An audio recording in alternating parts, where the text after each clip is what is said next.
Jadi dia satu mesin ini udah semua titik itu udah rembes. Secara level masih bagus, tapi warnanya sudah hitam. Ini dia sudah sampai patah-patah. Solusi paket hematnya gimana Mas Hadi kalau mesin saya rembes? Masa harus diturunkan mesinnya? Nah, kali ini dia ada bonusnya, Pak. Nah, bonusnya adalah berlumpur, teman-teman. Kalau ini kita hitung secara budget, Mas, berapa biaya yang harus dikeluarkan? Assalamualaikum warahmatullahi wabarakatuh, Sobat Apedia. Selamat sore dari bengkel kesayangan kita, AHA Motor Yogyakarta. Apa kabar Anda semua, Sobat Apedia? Di sore hari ini, menjelang sore ya, masih di bengkel AHA Motor Yogyakarta. Nggak jauh dari pusat kota, dekat dari terminal Jombor. Sebelah kiri ada map yang akan kita lampirkan biar Sobat Apedia bisa datang ke sini tidak terlalu nyasar ya. Nah, bagaimana kendaraan Anda di sore hari ini atau hari-hari yang kemarin? Mudah-mudahan sehat semua. Ini ada Mas Ardi. Assalamualaikum warahmatullahi wabarakatuh, Mas Ardi. Waalaikumsalam warahmatullahi wabarakatuh, Sobat Apedia. Ini Pak Topik ini udah 1 bulan lebih nggak kesini, teman-teman. Sobat Apedia, 1 Beliau bulan. sedang sakit, semoga Allah Ta'ala mengangkat sakitnya. Amin. Coba kasih tau Pak, sakit apa Pak? Ini ya teman-teman, tangannya terkilir. Tangannya terkilir, Sobat Apedia. Masih bengkak katanya. Masih bengkak dikit ya. Mudah-mudahan cepat sembuh ya Pak. Amin, amin. Ya Pak, gimana Baik, Pak? Mas Ardi, kemarin kan kita punya konten tuh yang suara-suara itu ya. Oh, suara-suara ya. Ya, nah itu ada masalah tuh. Oh, apa tuh? Setengahnya nggak ada suaranya. Jadi yang ditampilkan itu cuma setengah dari episode itu. Oh iya. Nah, ya itu kendala teknis Pak. Nah, kendala teknis ya. Saat ini nyala Pak. Nah, nyala ya. Baik. Mas Ardi, Kita ini ganti kali Pak, bisa Pak. kita coba Ya, Pak. buat konten yang menarik ya, karena Apa itu, Pak? tidak semua mobil Sobat Apedia itu baru ya. Ya, ada yang benar. sudah berusia 10 tahun, ada 10 yang tahun, kilometernya 15 masih tahun. rendah atau yang Ya. tinggi ya. Nah, benar. bagaimana Sardi? Kita buat konten itu tentang kilometer 150.000. Itu kendalanya apa? Oh iya. Kendala utama yang paling sering muncul. Mesin ya, kita bicara mesin ya.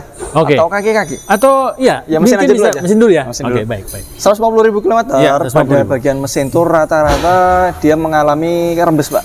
Kebanyakan. Nih kita lagi pas banget nih, kontennya kita lagi ngomong masalah rembes. Itu ada Honda Brio, Oke. itu dia rembes mesinnya, terus ada Livina, CR-V depan kita ini juga rembes mesinnya. Ini juga Serena C26 ini rembes mesinnya. Itu ada X-Trail 32 itu juga rembes mesinnya. Berapa kilometer nih rata-rata Itu nih? kalau rata-rata udah di atas 150 ribuan ya kayaknya. Kalau untuk yang Brio itu belum lama sih. Masih muda? Masih muda, tapi kebanyakan sebagian besar yang kita dapetin nih teman-teman. Ya.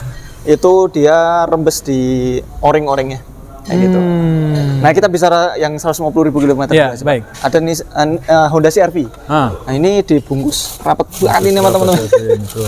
Ya, ini kita lagi proses perbaikan rembesan Pak. Jadi mobil ini dia ada rembesan di rocker covernya, kemudian di panci bagian bawah. Ini di bawah sini kalau kita lihat, nah ini Pak, ini dibungkus juga sama teman-teman. Ini nunggu spare part ini kita.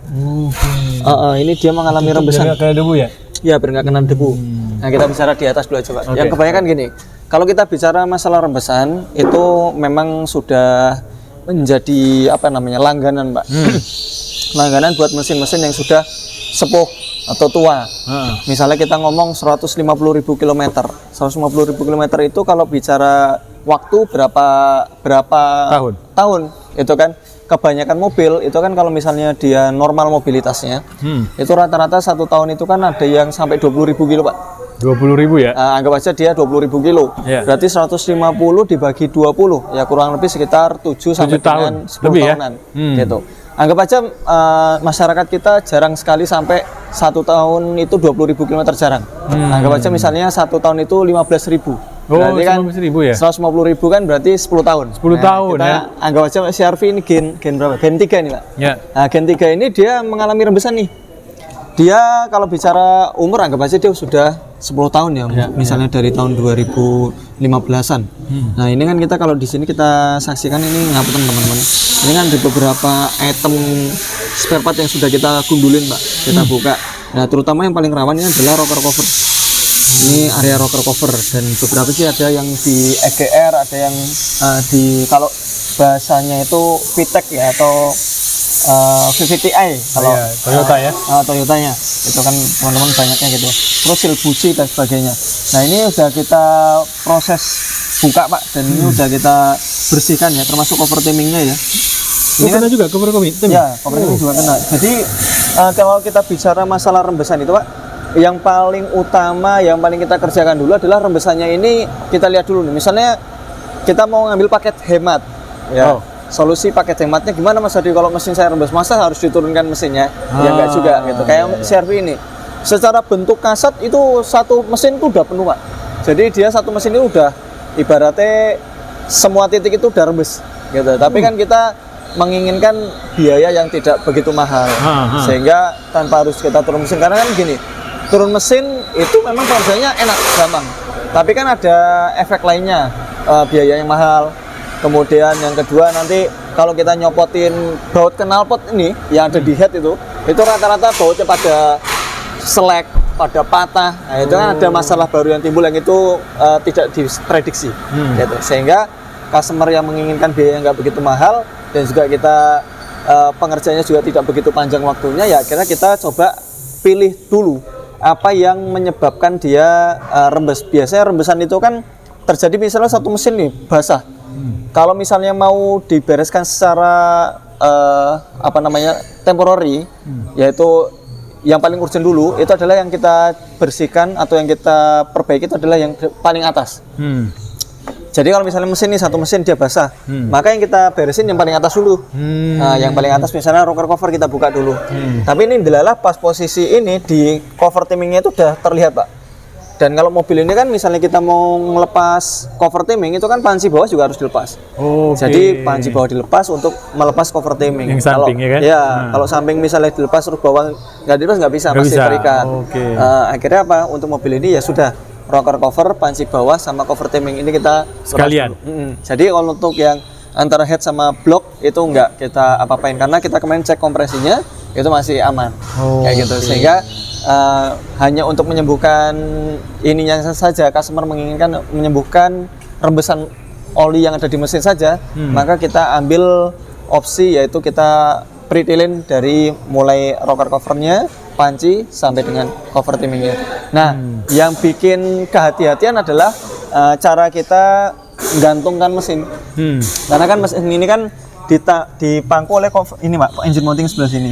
Tapi kalau cover timingnya dilepas, engine mountingnya kita nggak bisa ini nangkap mesin. Akhirnya apa? Kita minta bantuan ini nih, si kren. Menahan ini ya, menahan mesin ya? Untuk menahan mesin. Sehingga mesin kita tahan pakai kren dengan diikat, kemudian transmisi tetap pada posisinya. Terus karena bawah ini panci kita lepas, itu kan kita nggak mungkin topang pakai jack stand. Benar. Sehingga ya satu-satunya penopang adalah ini Pak. Kayak gitu. Memang agak ribet, ya di satu sisi kita nggak terlalu banyak ini Pak, panjang untuk pengerjaan. Karena apa, kalau turun itu kan nanti kan pasti kita akan melepas yang baut-baut lainnya, baut-baut knalpot tadi kita sudah sebutkan. Kemudian juga nanti pas posisi dia turun, belum lagi, memang secara pengerjaan gampang ya, lagi-lagi ya, pengerjaan gampang. Belum lagi nanti ada temuan lainnya, misalnya pas posisi kita turun itu ada bagian dari water atau air yang dia keropos. Nah itu kan nanti tambah lagi biayanya. Gitu.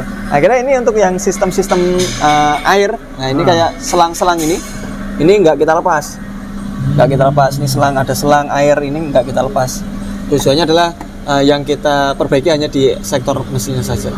Seperti itu Pak Taufik. Itu jadi lebih mudah ya, meskipun pengerjaannya agak ribet ya. Agak ribet. Tapi kalau kita bicara ribetan mana sama turun mesin, ya tentunya ribetan turun mesin. Dan biayanya lebih besar. Baik. Meskipun ngerakitnya lebih enak. Nah, kalau ini kita hitung secara budget Mas, berapa biaya yang dikeluarkan untuk mengganti seal? Ada 3 tadi ya? Seal ya? Ada rocker cover, ada cover timing, ada bawah itu. Ya. Gitu. Di rocker cover termasuk seal untuk ini busi? Seal untuk busi. Nah, mirip-mirip kayak gini Pak. Nih misalnya kita ada Serena nih. Nah, ini juga sama nih, rembesan juga. Ini dia rocker covernya kita angkat. Misalnya dia hanya penggantian rocker cover seperti ini, gasketnya. Ini sih murah Pak. Gasketnya sendiri dia sekitar 250 ribuan. Terus untuk ongkos bongkar pasangnya kurang lebih bervariasi ya, antara 300 sampai 500 ribu. Anggap aja 500 ribu. Jadi dengan modal 750 dia sudah bisa kering nyari sini. Misalnya kayak kasusnya Mas Romdon ini. Ini sama juga. Nah ini, kalau ini dia ada bonusnya Pak. Nah, bonusnya adalah berlumpur teman-teman. Berlumpur Sobat Media. Gitu. Nanti kita bahas aja. Nah, kita bahas sendiri. Jadi gini, ketika dia, ini contohnya Pak, ini mesin ini dia kelomoh sampai bawah sana Pak. Klomoh itu apa? Basah. Basah. Basah sampai bawah. Tapi kan kita melihat nih konstruksi mobil ini di area sebelah sini ini nggak ada o-ring sama sekali atau gasket yang sifatnya itu karet, Pak. Nah, yang kita titikkan di sini adalah yang gasket karet. Nah, modelnya gini, Pak. Nih. Nah, gasket karet ini harusnya kan fleksibel ya. Ini kita pernah membuat video tuh kan. Ini dia sudah sampai patah-patah. Keras ya. Ini udah keras ini. Kayak gitu. Ini udah pada patah-patah semua nih. Nah, karena retakan ini tadi ini mengakibatkan rembesan oli, Pak. Nah, ketika oli sudah rembes, maka yang terjadi oli dari atas tadi dia mengalir ke bawah. Nah, akhirnya apa? Di semua sektor mesin itu dia menjadi basah.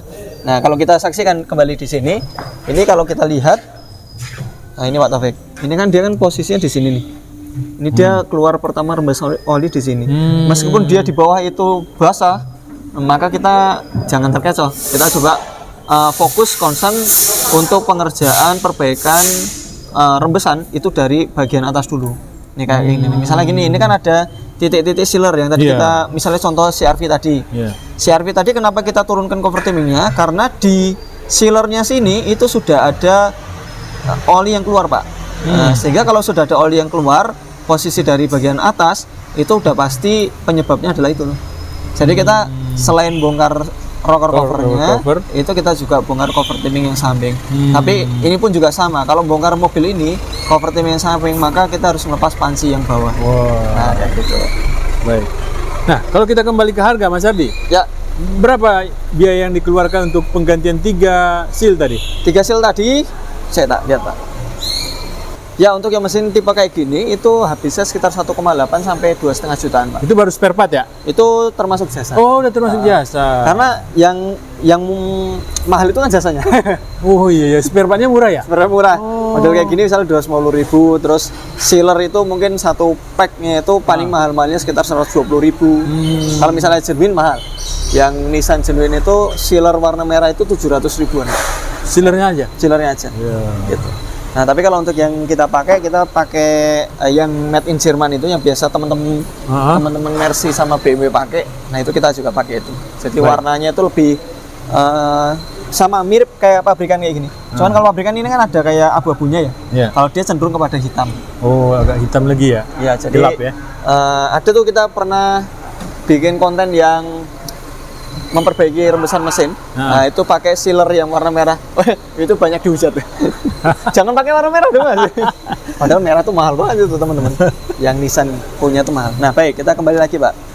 Nah, lantas kalau kilometer 150.000 ketika kita mendapatkan, kan kita kan kadang kan beli mobil, Pak. Beli mobil itu kan second berarti ya? Beli mobil yang second. Kemudian kita cek dia mesinnya rembes. Apakah mesin rembes itu selalu kilometer 150.000? Ya jawabannya enggak. Kayak tadi misalnya di sana ujung sana ada Brio. Nah, itu Brio itu kan dia kilometernya baru berapa? Mungkin 70-80.000. Tapi dia di bagian o-ringnya itu udah pada mulai rembes. Nah, ini ada yang menarik berarti. Ada yang 150, ada yang di atas 100, ada yang di bawah 100. Ya. Penyebabnya apa? Kok bisa beda-beda? Usia, Pak. Usia? Jadi kadang-kadang gini, karet ini kan dia kan fungsinya untuk merapatkan. Ya. Ketika dia karet ini fungsinya untuk merapatkan, maka tergantung kualitas karet sendiri.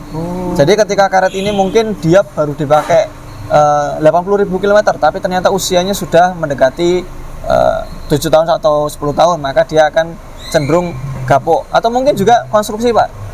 Jadi konstruksi karet yang dia o-ring itu banyak lekukannya, ataupun dengan o-ring yang dia hanya lurus-lurus aja, lempeng-lempeng aja, beda. Gitu. Yang banyak lekukannya modelnya kayak gini, dibuat banyak lekukan. Kenapa ya? Karena memang untuk trapping atau penjebakan oli supaya dia tidak gampang nyebrangnya. Ada yang dia hanya modelnya bulat gitu aja. Nah, yang bulat itu yang gampang. Oh, itu gampang itu? Gampang. Ya, makanya kita kalau misalnya dapati konstruksi mobil Honda ya, itu yang baru-baru itu kebanyakan o-ringnya kan cuma bulat-bulat aja tanpa ada trapping jebakan-jebakan yang ada alurnya seperti ini. Kayak gitu. Nah, sehingga kalau bicara kenapa dia bisa bocor, ya salah satu penyebabnya adalah usia karet itu sendiri.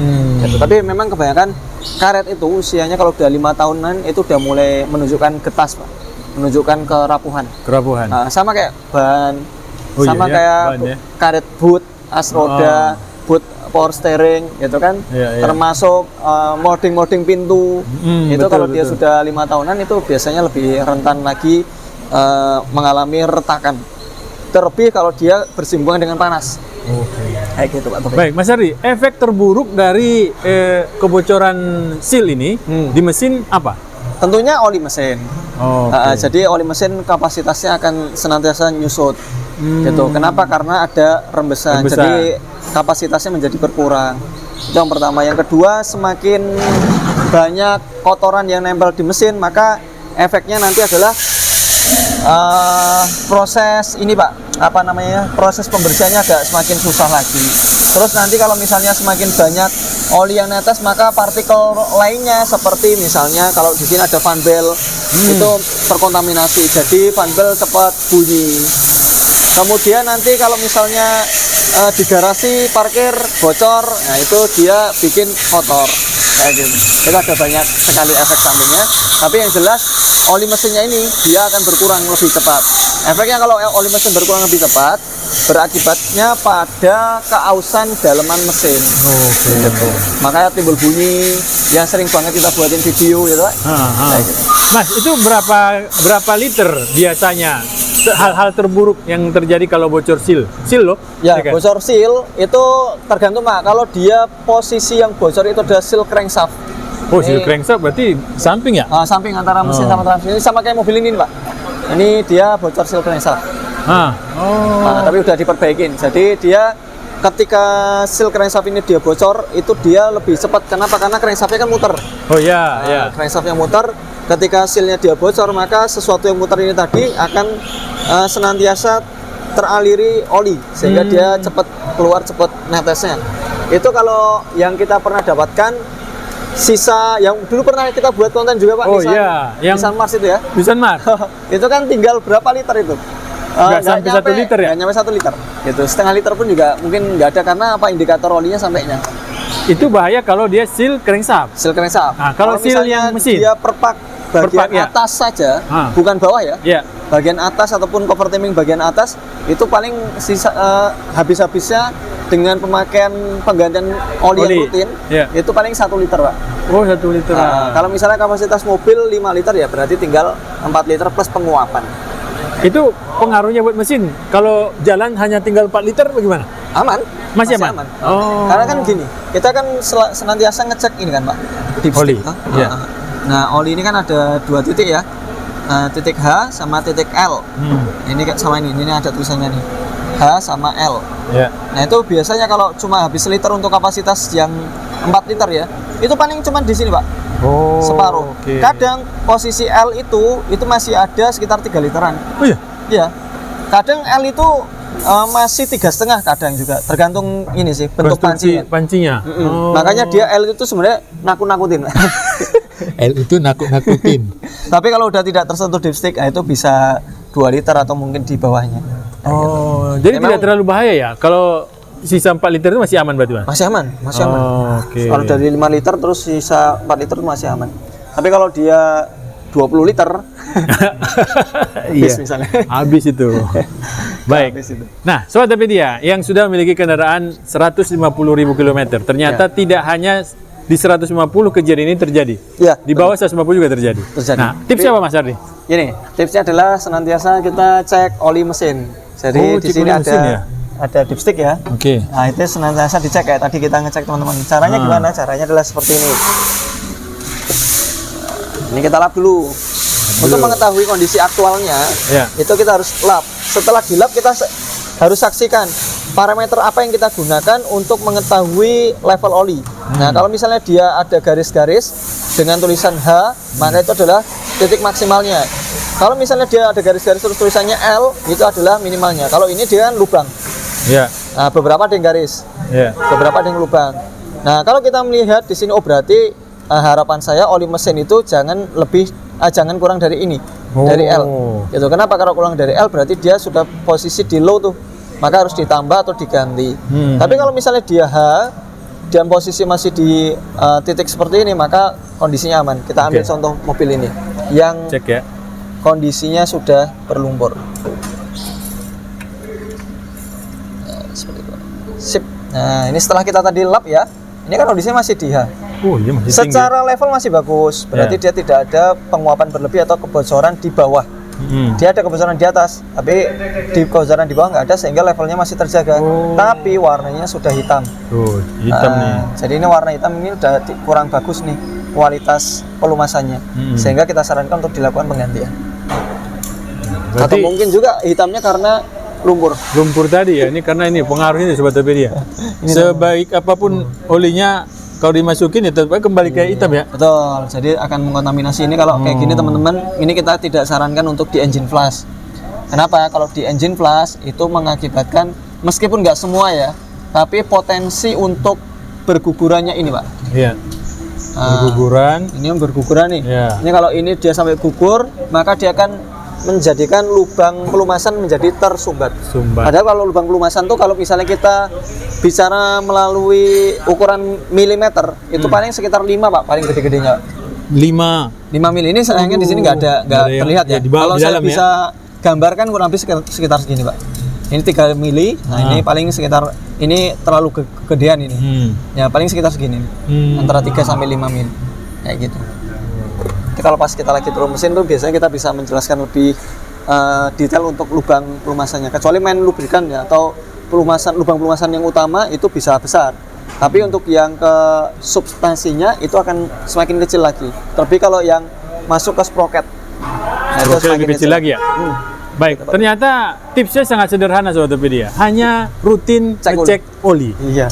Jadi kalau misalnya dia di bawah low, udah lebih dari 3 bulan, nggak usah tawar-menawar, langsung ganti aja, jangan ditambah. Gitu. Parameter adalah 3 bulan atau 5.000 km mana yang tercapai lebih dulu. Kita ulangin lagi. Misalnya kalau misal sudah 3 bulan Mas Ardi belum sampai 5.000 km, ya sudah. Kalau misalnya belum sampai 5.000 kilo tapi sudah 3 bulan, cek secara berkala. Kalau misalnya dirasa masih warnanya keemasan, kemudian levelnya juga masih cukup, itu bisa dipakai sampai 6 bulan, Mbak. Seperti itu. Baik, Sobat Topedia, jelas penjelasan dari Mas Ardi bahwa kendaraan itu perlu dirawat karena efeknya tadi buruk. Ya.